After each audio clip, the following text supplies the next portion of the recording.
This morning, the world's largest music streaming site is going public on the New York Stock Exchange. That was the announcement on CBS when the music streaming service Spotify became a publicly traded company. So Spotify that day was worth $20 billion.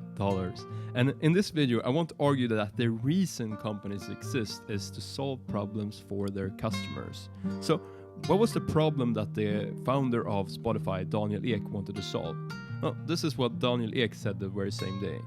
Well, I mean, for me, as someone growing up in a suburb, working class suburb in Stockholm, I couldn't afford all the music. So back in 98, 99, I was really thinking about how I could get all that music and do it in a legal way while at the same time compensating the artist.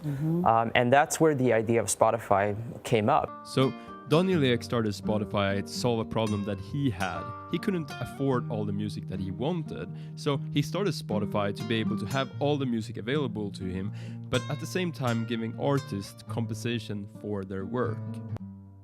But sometimes companies kind of appears that I feel unsure about what the fuss is all about. So the most recent one for me is electrical scooters. So I started seeing these news articles about companies like Bird and Lime being valued at $1 billion. And at first I was like, what are these things? They're toys. And in this video I want to give you one reason to why I think they kind of deserves a high valuation.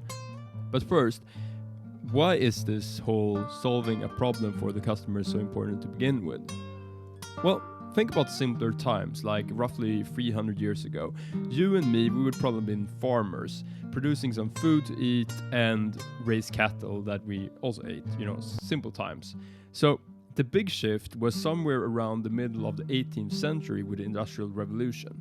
With the Industrial Revolution, people started to get more and more specialized occupations. Instead of everyone working in farming, people started to work in factories, get money, and they could buy food for that money instead of raising food themselves. And one of the core books that kind of shaped that society and thereby our society was The Wealth of Nations by Adam Smith. And the very first sentence of that book is, "The greatest improvement in the productive powers of labor, and the greater part of the skill, dexterity, and judgment with which it is anywhere directed or applied, seem to have been the effects of division of labor." Meaning, if we divide up the work in smaller parts, we will be more productive. And this is very obvious today, and it almost feels silly to say it. But boy was Adam Smith right. In a country like England, we have seen the share of the workforce working in agriculture from like 30% in the 19th century to 1.2% in the 21st century. And this is a recurring theme in the human history. Most people used to be farmers, and now 20 people that you know probably all have different occupations, or at least some have different occupations. And the idea of specialization is that instead of you raising cattle, picking coffee beans, and building your own car, you just focus on one of those things. So you can become a specialist in building cars, and you sell the cars and you buy the other things you need, like coffee and meat. And the specialization of people is the birth ground of companies. Every company is solving at least one problem really well. So Facebook connects you with friends, make it possible for companies to show ads to you. Amazon helps you get any product in exchange for your hard-earned cash. And the local restaurant next to you, they, feed you when you're hungry.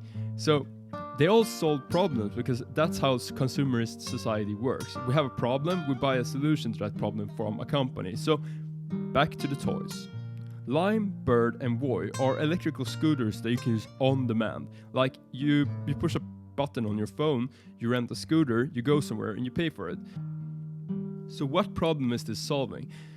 Same problem that walking used to solve, right? So you won't go on a vacation in Spain on an electric scooter. Heck, you wouldn't even go 3 kilometers on an electric scooter.